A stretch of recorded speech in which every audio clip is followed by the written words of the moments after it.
ইরানের সাথে সরাসরি যুদ্ধে জড়াতে চায় না ইসরায়েল। নানা কৌশলেই মধ্যপ্রাচ্য থেকে ইরানকে একঘরে করে ফেলতে চায় তেল আবিব। এজন্য শিয়া সুন্নি মতপার্থক্যকে সামনে আনতে চায় দেশটি।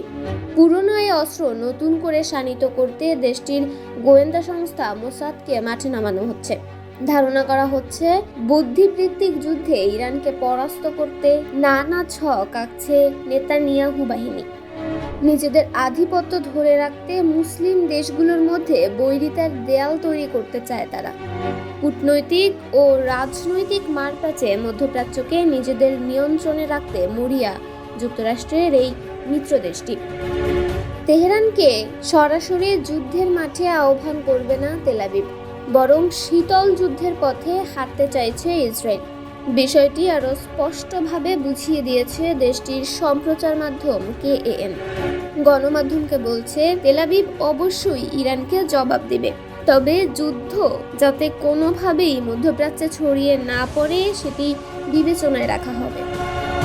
ইরানের ওপর ইসরায়েলের হামলার ধরন কেমন হতে পারে সে সম্পর্কে একটা ধারণা দিয়েছে কেএন প্রতিবেদনে বলা হয়েছে, ইরানের ভেতরে গুপ্ত হত্যা ও বড় ধরনের সাইবার হত্যার চেষ্টা করছে ইসরায়েল।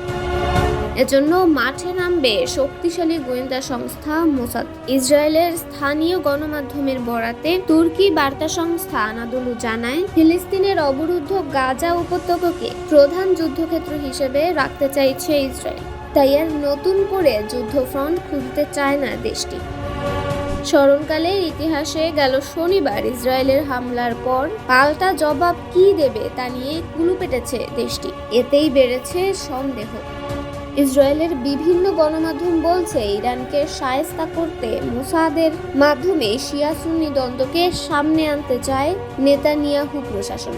এর মাধ্যমে এক ঢিলে দুই পাখি শিকার করতে চায় তেল আবিব। এটি করা গেলে একদিকে মধ্যপ্রাচ্যের সাথে ইরানের দূরত্ব বাড়বে সুন্নি মুসলিম দেশগুলোর সাথে। তন্নি শিকদার, দৈনিক সকালের দুনিয়া।